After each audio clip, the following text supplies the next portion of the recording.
Before we begin, I'm happy to announce the release of my newest book, Conscious Conduit, A Dowser's Guide to the Business of Ascension. This book is a new addition to my first book released in 2018. In this revised and expanded edition, I go into more detail about how you can use dowsing to expand your own consciousness, improve your life, and how to turn your dowsing hobby into a thriving business. The book is available in print or ebook form and retails for only $9.99. I'll be bringing copies with me whenever I make personal appearances, but you can get your own copy today at Amazon.com. And now for today's podcast. Welcome to High Vibes with your host, Bill G. At High Vibes, we're looking into what it means to be a fourth dimensional being in an ever-changing world. We hope that by listening to our podcast, you can feel a greater sense of peace and connection as we collectively raise our energetic vibration to the next level. And now for today's podcast.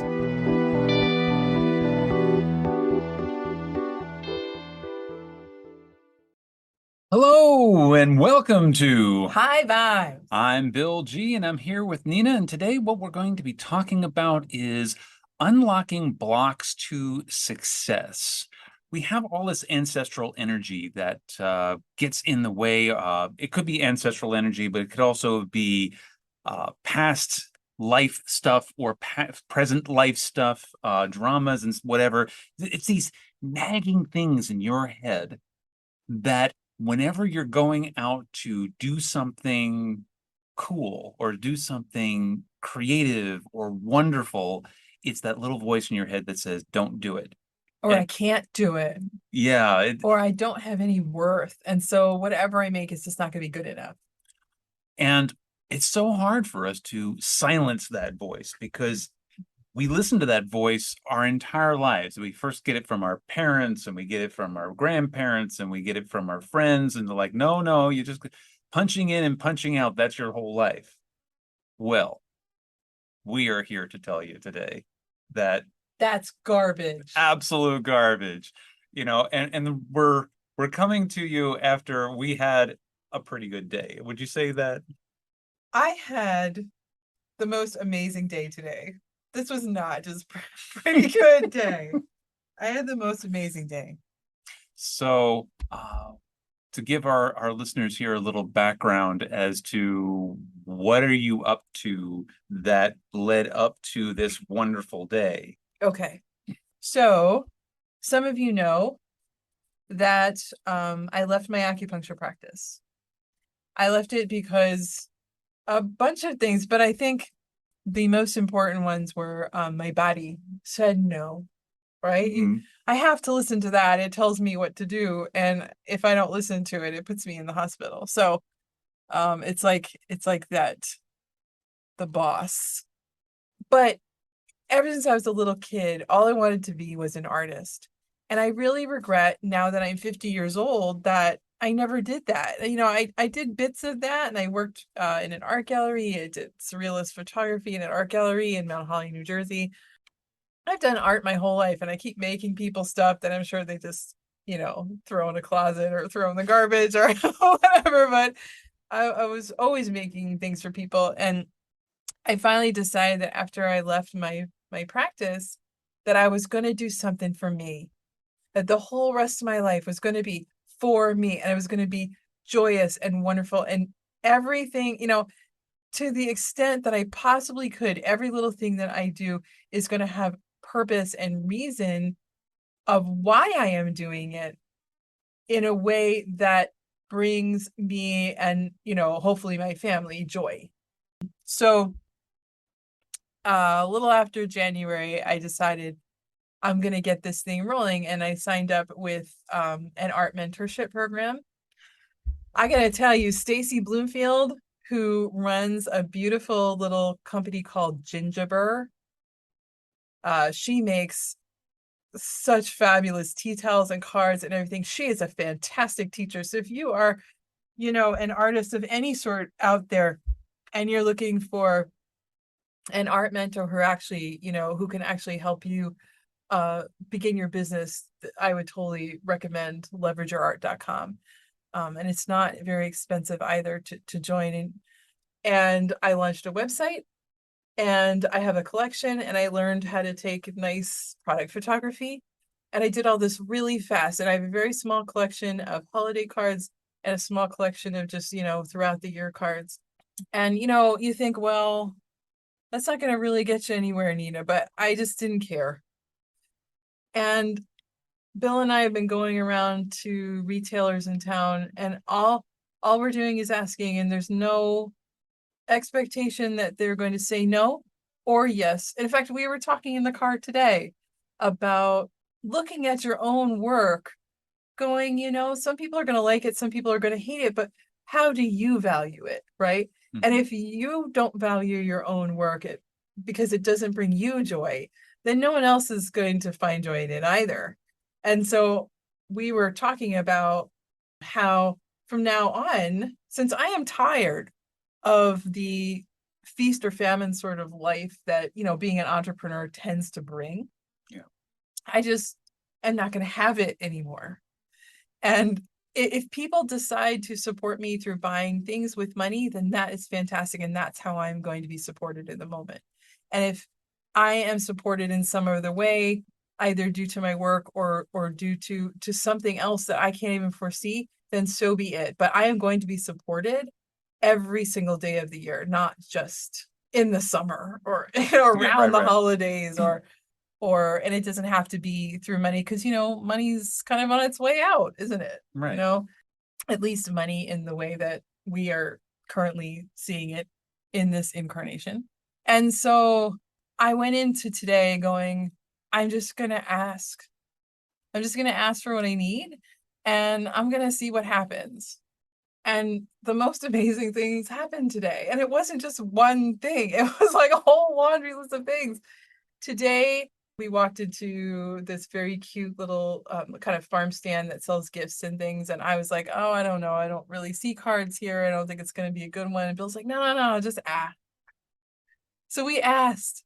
And not only did they purchase, but they commissioned other types of cards for other things that they do there.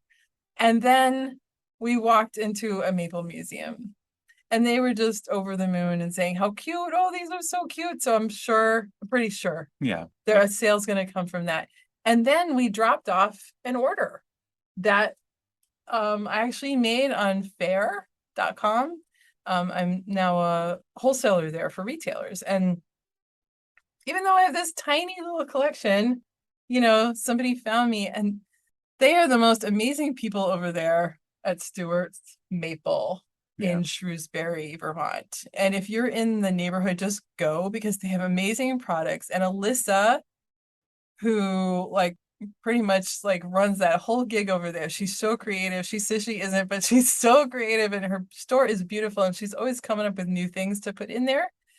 And she really wants to work with the people that put stuff in her shop. I mean, the amount of community that I have experienced today is just outrageous. And I'm just so joyful and grateful for this whole thing. But she commissioned a coloring book. She bought some of the children's book that I illustrated that Minhag Lee wrote. And she invited me to do a pop-up show in October. And then I come home to find that this beautiful bookseller here in Vermont called Phoenix Books, they just made an order with me for the first time. And, we were discussing bookstores in general in the car, and Bill was like, I don't know. And I'm like, what is my own worth of my own work? It doesn't matter what anybody thinks. If they say no, they say no, but I'm not going to discount them just because maybe I'm feeling a little bit insecure. Right. So you just ask because you love it. You love your work, right? And that totally comes out in how people treat you. And they made an order. Right. And all of a sudden, it's like I made this decision that I wasn't going to, and my whole body made this decision that I wasn't going to be subject to that part of the matrix that says that you are controlled by the economy, you are controlled by a whole host of things that we are taught that we are controlled by, and that I was going to be supported no matter what. And it's like the world, it listened and it opened because I decided for myself. I didn't do a darn thing except for make that decision. I am totally convinced that all of our problems out in the world have nothing to do with things that are out in the world. It has everything to do with us. Those belief systems that we don't realize we have, all that programming that we live with and we sit with thinking that this is true.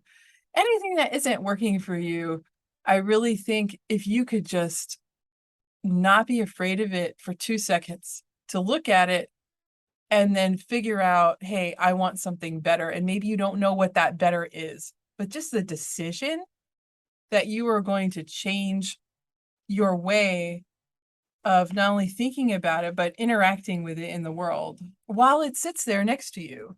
Mm-hmm. You know, it's so interesting because say you have a family member that is just horrible to you, but they're your family. They have to be with you, right? They're with you no matter what. You can sit there and you can be hating life and just take whatever their abuse that they're throwing at you, or you can decide in yourself that you are not going to take their abuse and you are going to stand up for yourself and you can be very respectful. But that whole decision just changes your whole body. And then that person starts to change around you. And yet they are sitting still there in the room. You don't have to get rid of husbands. You don't have to get rid of wives, girlfriends, Mm-hmm. friends, jobs. You don't have to get rid of anything. You can keep everything that supports and sustains you, that you love, while you are creating boundaries in your own life that opens your world for you. Okay, so you didn't just get here, obviously. This was a journey. Yeah. So let's talk a little bit about the journey. When you decided that you were going to leave the acupuncture practice, I mean, there was a lot of anxiety around Oh that, a my lot of fear gosh. around that. Yeah, it was a lot of, well, I spent all this money for this big old degree and all of this training, and I've invested 20 years in this, and all of that internal chatter of, well, you're a failure. Yeah. If you can't make this work, you're a failure. So what we started doing, and what you started doing mostly, is figuring out those pieces of yourself that were most afraid, figuring out those pieces of yourself that needed to be purified, that Do you needed, know what I did first? what's that? You, a few years ago, said something really life-changing to me. You said, "Where is your joy?" And for a couple of days, I couldn't answer that question. Isn't that horrible? I did not know what made me happy because everything I was doing did not make me happy. Mm-hmm. And I thought, well, this is how we have to live. This is how they told us we. Right. And when I started thinking about it, the only thing I could come up with is I love to read. I like to research things. It came from such a simple, benign thing. But once I figured that out and then I decided, well, hey, I'm going to read more. I mean, I read a lot, okay? But I'm like, I'm going to read more and I'm going to do even more research than what I had done before. Mm-hmm. Then all these other things started opening up like, wow, I really like exercising and I really like to do art. I really so I brought in little by little all of these things that I had defined for myself that I really like to do, regardless of what anyone said about them. And I got a lot of flack, not from you, Bill, Uh-huh. okay, but from everybody else in my life. Once I got rolling on starting to bring things in my life that I really enjoyed, that really brought me whole body joy, right? I started to bring in more and more, and then I couldn't stop. And then I was like, okay, my whole life is just going to be one big adventure of joy. And it didn't unfold all in one day. And I've had a lot of doubt and a lot of fear. And I've had to like sit fear in the corner going, you can sit here and you can look at me and I can see you, but you are not going to influence my decisions. I'm going to do what I do because if I listen to you, if I listen to the voices that say, no, you're not good enough, if I listen to the people outside of me that say that, I am never going to get to where I want to be. Not ever. And that was so not acceptable because I was on this journey of a joyful life, like a really crazy, joyful life, not just simple joys of baking in the kitchen. And I want a fabulous, fantastic, over the top, roller coaster, joyful life. And most people feel like they don't deserve that, or they feel like, oh, wouldn't it be nice if I could? But it's not possible. And everybody deserves that. Everybody has more worth than they think. And the thing is, like, something we've always said is when you do stuff that makes you happy, you are very successful. Right. It may not happen right away. It may not be, for a little while. It may take some time, but you can be incredibly successful because your whole body and soul is in that. And if you are just going into work and you hate it, and it's kind of, you're half there and you want to be somewhere else, think about the energy you're putting into that job or that activity or, Hmm. and then what if you were doing something you really loved? Then you're enthusiastic. You want to get up every day. You work 16-hour days like I do, and then you don't care and you're exhausted and you need a break, but you just keep going because it's just so much fun. I feel that way about my work too. Yeah. I love doing this podcast. I love doing the work I do with my clients. And the same thing. I was in the corporate world for 15 years, You and are I miserable. was absolutely miserable doing it. And it was like, and also I was asking myself, what brings you joy?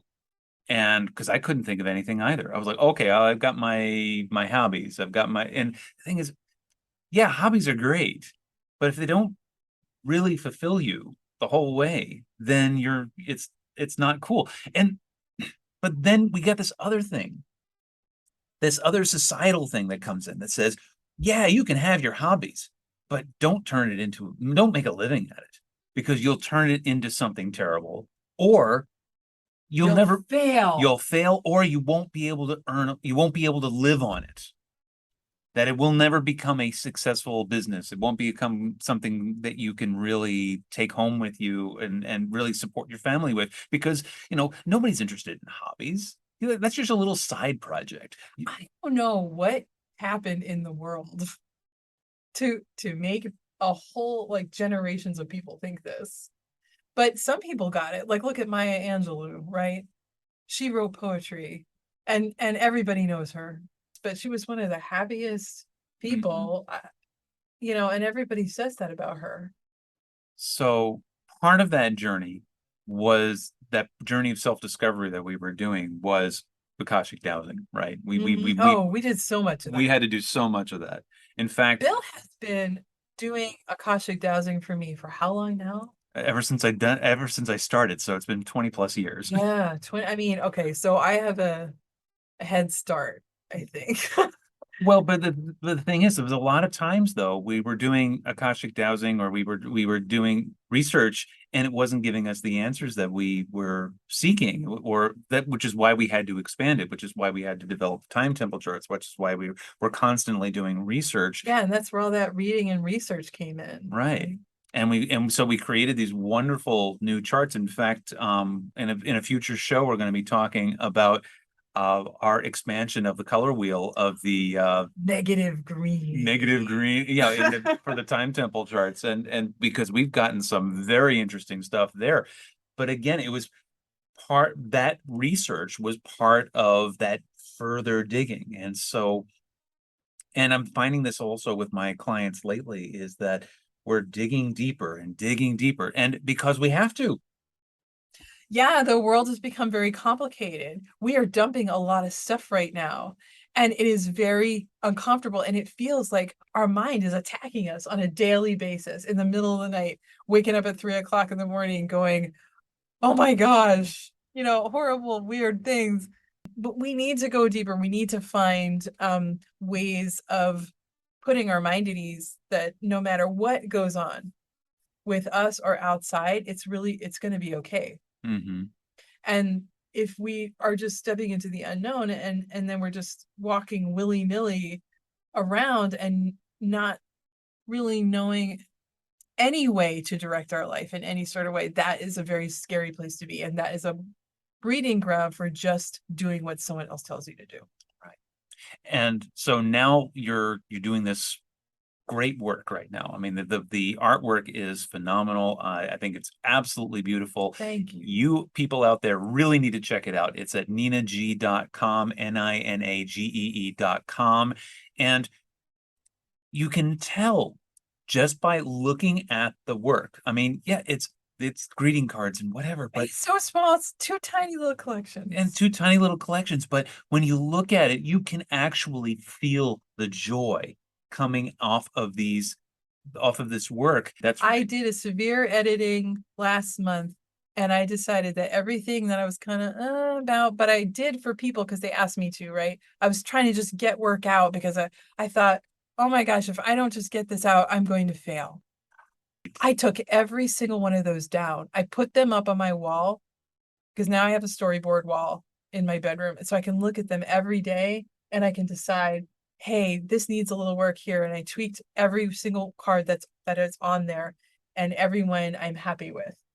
So you had a lot of joy creating it, but every one of those pieces that had a little bit of There that. was something wrong there with was- something, or it wasn't, Yeah, it wasn't finished. It wasn't. or it could have been just been when It you could were have been, making it, yeah. you weren't in the right mindset, or Yeah. you weren't feeling They the could be joy. better. They could be better because I was just rushed. Mhm. Now I don't do that anymore. I take a lot of time with my work after I finish it. I print it out, I put it up there. I look at it for a very long time and make changes. And when I feel it's right, I know the whole thing is right, and then it goes up. So the only things that are up there now are the work that I am very proud of. That's great. And I decided, today, as we were driving to all these various places, this is before the incredible day even occurred, that anything I put out is going to be well thought out, is going to be really unique and individual. It's really going to nod to the market that I am marketing to, or the retailer that I am selling to, because they are all part of my community now, and we can support each other. This is another way of becoming prosperous while allowing for everyone else to become prosperous too, by working together like this. So I'm going into my retailers with my line sheet for the first time, and I'm showing them what I have, and then I'm like, what do you need? The response I got from that one question, what do you need, was incredible. Because like, I can't find this online. I can't find what I need. And I'm like, I'm gonna make it for you. And they're like, oh, thank goodness. That's part of the success. That's part of It's the willingness to engage in your community, the willingness to work together. This is my mindset, that I want to be happy, and I want everyone that has a piece of my work to be happy too. So your recommendation then for anyone who wants to get into art or anything like that, to first of all, Do what you love. do what you love. You may not think it's good enough. And some people may say, oh, well, this isn't good enough. You just keep going. You just keep doing it. You keep putting it out there, whether you think it's good enough or not. You will find people who love your work. Right. And then you will find that it is good enough. And then the step 2 is ask. Ask. Ask whatever you want. Ask whatever you need. You just have to put down this fear that they're going to say no, because who cares if they say no? Lots of people say no to you, right? Is it that big of a deal? And can you walk away and the world doesn't end? How important is that no to your self-esteem and to your own self-worth? And does it have to be important at all? So that was incredible. And again, we had a wonderful day today, and I hope for more wonderful days like that. In fact, I expect more wonderful days like that. There because- will be more wonderful days. and this is only going to get better and better, because again, we're keeping our energy. I'm keeping my energy in myself. I am building it up through happiness and joy. I'm not letting it leak out by doing things just because people tell me to do it, if it's something I don't want to do or doesn't suit me at all. And that just doesn't go with your job. That's like your everyday life. It is. And actually, even you entrepreneurs out there who are thinking, because I go through this myself with my business. I think to myself, oh, I should be doing something that I don't like to do because it's going to bring in more money or I know, whatever. and then I tell you no. Nina says no. And Nina is right 99.99% of the time. Thank you. That's right. Key to a happy marriage. But, besides that, we're learning valuable lessons here. And we absolutely. definitely wanted to share this with you because this is also about how to live expanded in a changing world, because we know the world's changing. We know that there's a tremendous amount of chaos energy out there and duality and whatever. If we can hold the line with our own happiness, with what makes us joyful, then The world shifts around you exactly. and meets you at that line. So you do not have to meet the world at the world's line. Because if you do, then you're going to be right back where we were not that long ago. Yeah, and you let your energy leak. You let it leak out, and then you don't have enough for yourself. If you cultivate joy and you stand at your line, you build that up in yourself again, and then the only place that energy has to go is through whatever you are doing out in the world. And that may not be a job. That could just be living, being there for your family, being there for your dog, being a plant mom, right? It doesn't matter what it is. And you may think it's so insignificant, but all that energy goes to all those things that you do care about. And then it gets mirrored right back to you. And it also grows exponentially with every person that you meet. By every piece of joy that you put out there, they get to experience a small piece of that joy, and it lifts them up too. And then they pass it along and they don't even know it. And isn't that the world we want to live in? Not this crap one out here now. And so if this is the type of world that you want to create, I recommend Akashic dowsing, because that's what I do. It is absolutely fantastic. I could not have come to this place without all of that clearing that you did for me. Right. And all that knowledge. Yes. And the fact that just at the right moment, just out of the blue, you say something to me that changes my whole life. I don't know of anyone who does that for me, but you. Oh. And, I know there are a few people out there who've said the same thing. Like Bill said this and it's just like, whoa, like mind blown. And then they took it and were able to take it and then utilize it in their own lives and in their own practices. So Bill has a lot to say, man. And if you want that for yourself, go to my website, vitalbioenergetics.com/ book online, and book a 30-minute free consult. And I'm happy to talk about whatever it is that you feel is holding you back from living your best life or finding that joy. And we will discover it together. We will use all the charts and every piece of research we have available. You can experience the magic of negative green. Absolutely. And that will help you find out what it is that is keeping you from your joy, experience that joy, and experience all the pain that comes along with letting go of all of those things that you thought you believed in. It is very hard and it is horrible. But the minute you do it, you're like, bring it on. And I will dump and I will go through all that pain 10 times over because you get so much more when you do. Thank you for listening, and we will see you guys next time. Thank you for listening. For more information about Bill and Nina G, please go to www.vitalbioenergetics.com. See you next time.